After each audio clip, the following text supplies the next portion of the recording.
Monsieur le sous-préfet, Mesdames et Messieurs les parlementaires, Monsieur le député, Madame la sénatrice, Mesdames et Messieurs les conseillers régionaux, Monsieur le conseiller départemental, cher Mathieu Weiss, Monsieur le président de l'agglomération du Val-de-Fensch, cher Michel Lipgott, Mesdames et Messieurs les maires, Mesdames et Messieurs les élus, Mesdames et Messieurs les élus du conseil municipal de Nilvange, celui d'aujourd'hui, mais aussi celui d'hier. Nous avons dans la salle le maire honoraire et des adjoints, des anciens adjoints de Nilvange.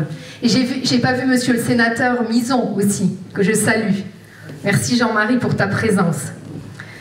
Chers enfants du CMJ, Monsieur le commissaire de Thionville, Monsieur le major du commissariat de Hayange, Madame la directrice générale de Sarstalrail, Madame la directrice d'école, Madame la directrice de la Maison pour tous de Nilvange, Madame la directrice du Gueulard Plus, Madame la directrice de la médiathèque départementale Victor Madeleine, Mesdames et Messieurs les présidents d'associations et les membres associatifs, Mesdames et Messieurs les commerçants, artisans, entrepreneurs de Nilvange et du territoire, Mesdames, Messieurs les agents d'aujourd'hui et d'hier, Mesdames et Messieurs, représentants les professions libérales et les professions de la santé, Mesdames et Messieurs en vos grades et qualités, chères Nilvangeoises, chers Nilvangeois, chers amis, je fonds pour vous, j'ouvre mon cœur aux souffrances du monde, je suis de celles qui s'indignent face aux inégalités, aux discriminations, à la pauvreté. Je combats l'individualisme, ce fardeau qui consume nos vies. Vous me reconnaissez, faire fusionner les cœurs et dans ma nature, je suis l'union, celle qui fait la force. Cette allégorie de l'union qui vient de vous être lue merveilleusement par Sacha, que je remercie. Cette allégorie de l'union, celle qui fait la force, décrit parfaitement cette année écoulée et marquera sans doute la nouvelle année qui va se dessiner.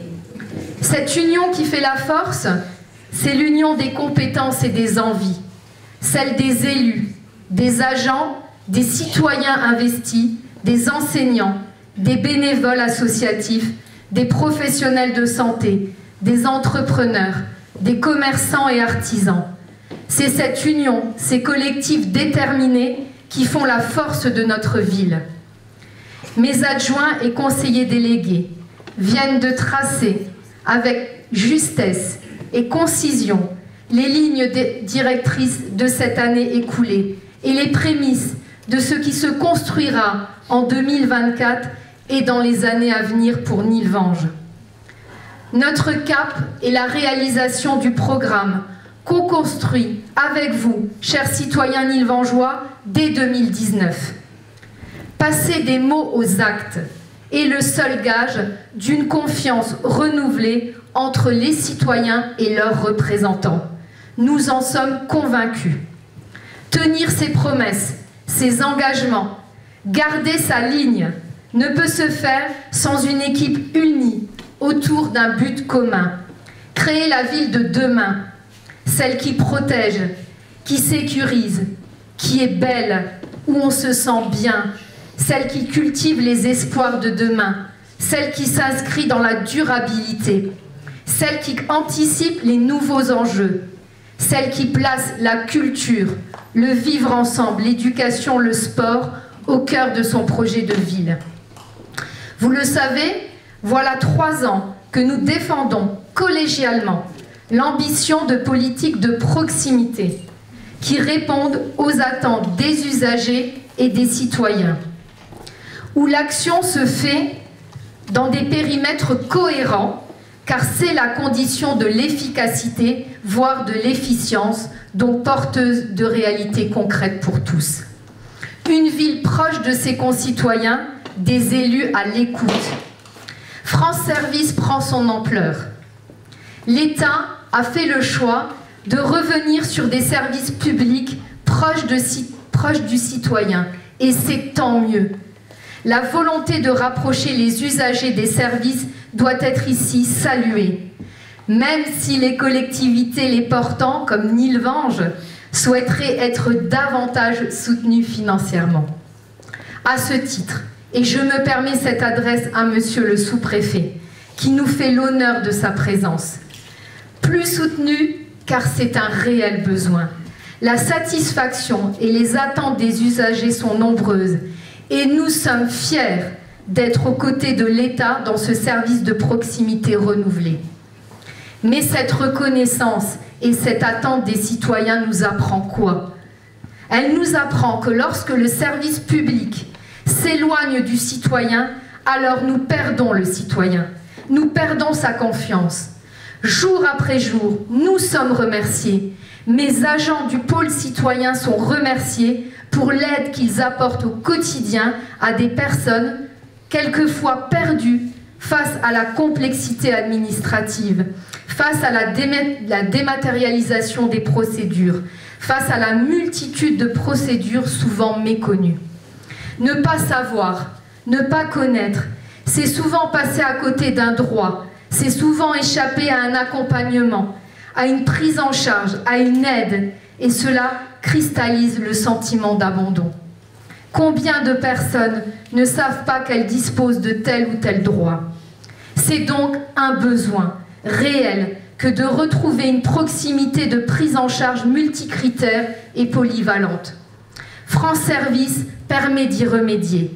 Je tiens à remercier publiquement mes agents, toutes formées à ces nouveaux services, qui œuvrent au quotidien avec beaucoup d'empathie et un vrai sens du service public. J'y inclus également l'écrivain public, le conciliateur de justice et tous les services partenaires qui nous aident au quotidien à répondre aux besoins des citoyens.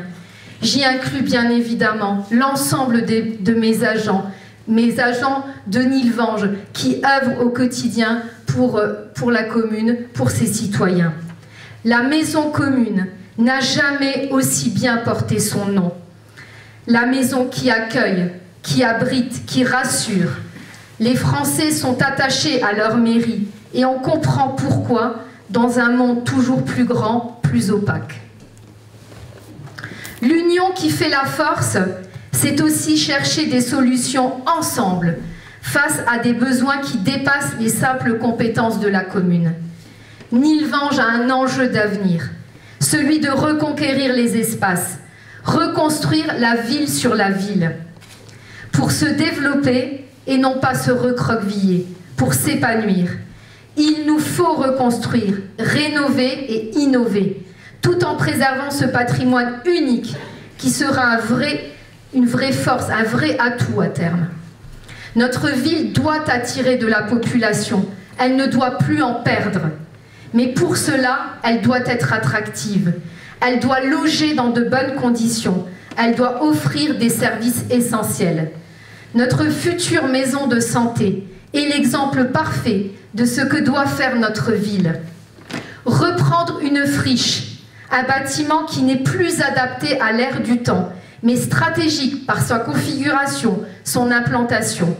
En faire un bâtiment vertueux d'un point de vue environnemental, un bâtiment qui s'inscrira parfaitement dans son environnement immédiat et qui offrira des services de proximité. L'ouverture de cette maison de services de proximité, que nous attendons tant, aura lieu à la fin de l'été, au début de l'automne. Cette ouverture marquera la concrétisation première d'une politique qui nous prendra sans doute plusieurs décennies. Mais cette ligne, c'est cette ligne qu'il faudra continuer de tenir inlassablement. Reconstruire, faire du neuf avec de l'ancien, équation complexe, mais tellement motivante. Là encore, je tiens à remercier l'État pour la très belle somme qui nous a été attribuée via le fonds vert, 532 000 €. Je tiens également à remercier le département par le biais du dispositif Ambition Moselle, le CD 57, qui fait partie encore de ces rares départements à présent qui aident directement les communes, qui aident aussi les EPCI et même les syndicats par des subventions sur des projets structurants.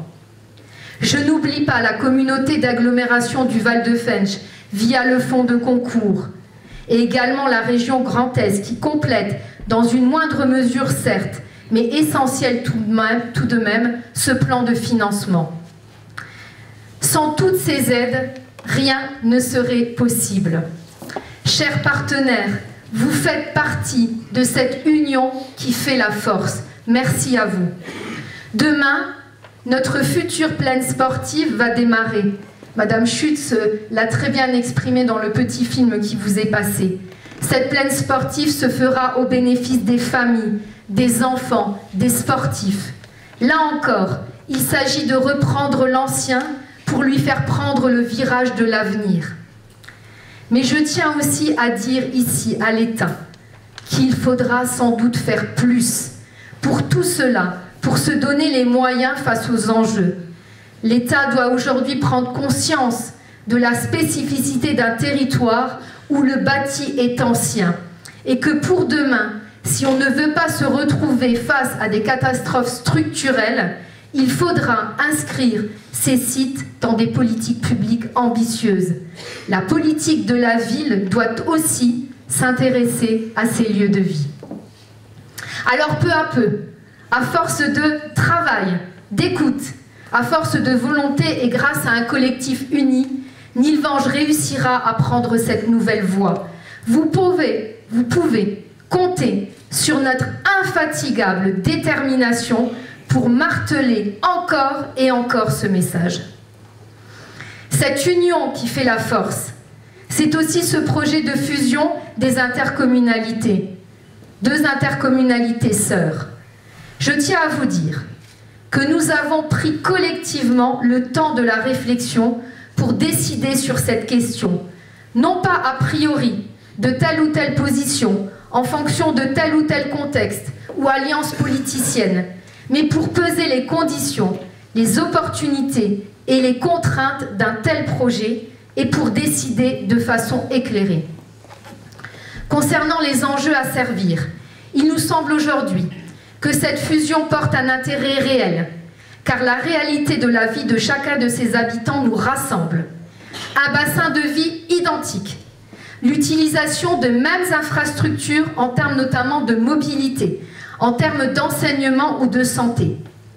De plus, nos territoires se ressemblent.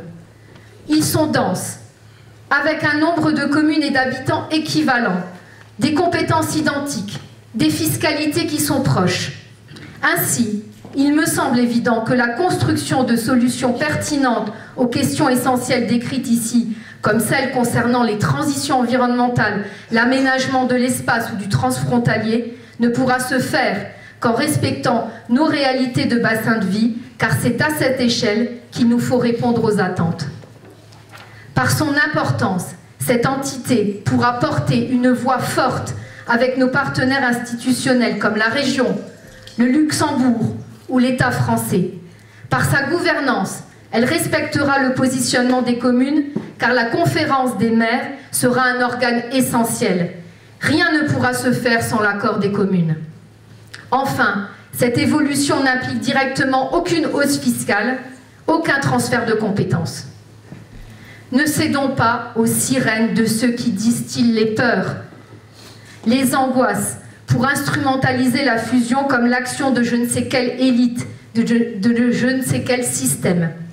Rappelez-vous, chers citoyens, qui a pris cette décision?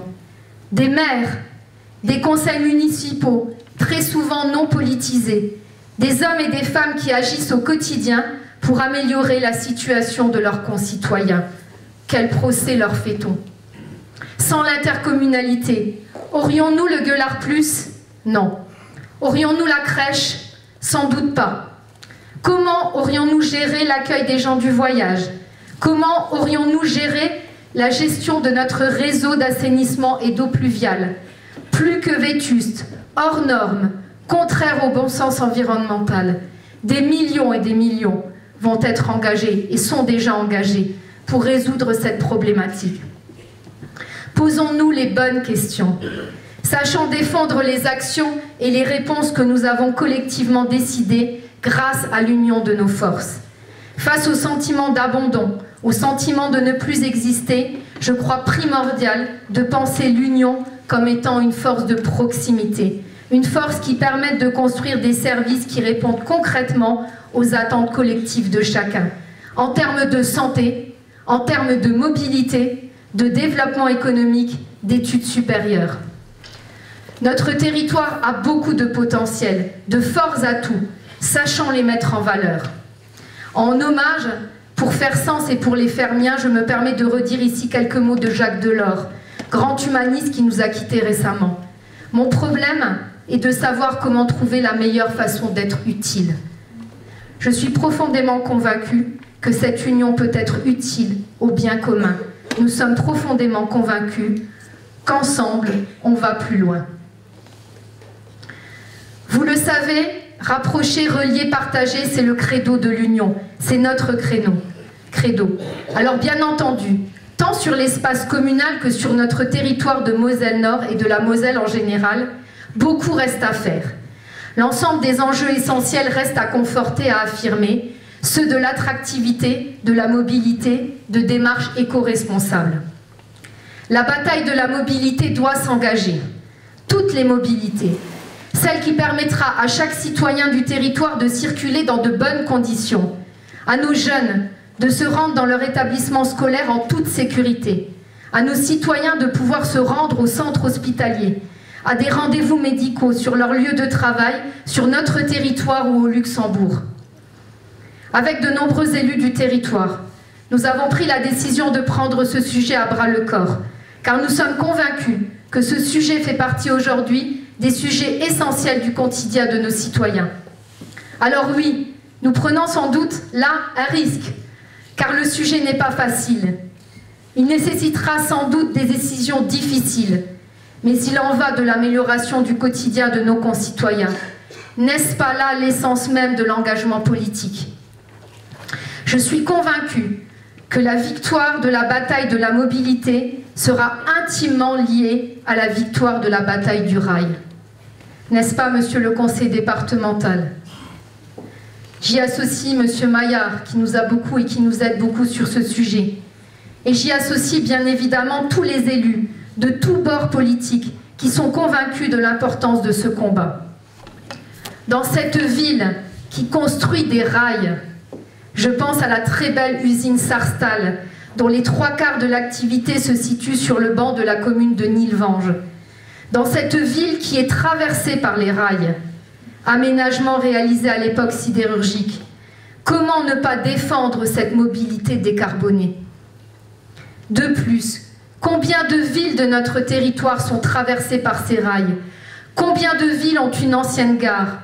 Combien de villes pourraient disposer d'une halte ferroviaire? La mobilité de demain est multimodale, elle sera multiple. Bien sûr, nous aurons besoin des routes, de troisième voie, de voies dédiées au transport collectif. Évidemment, demain, cette mobilité sera décarbonée, également avec des voitures électriques ou qui fonctionneront à des énergies non fossiles. Mais cette mobilité devra nécessairement inclure le rail, pour sa rapidité, pour la capacité de charge qu'il permet, pour notre environnement. C'est une évidence. Et pourtant, on dit bien souvent qu'il ne suffit pas pour qu'un objet soit vu, qu'il soit suffisamment éclairé. Encore faut-il que celui qui le regarde ait la vue suffisamment nette. Cette phrase est criante de vérité.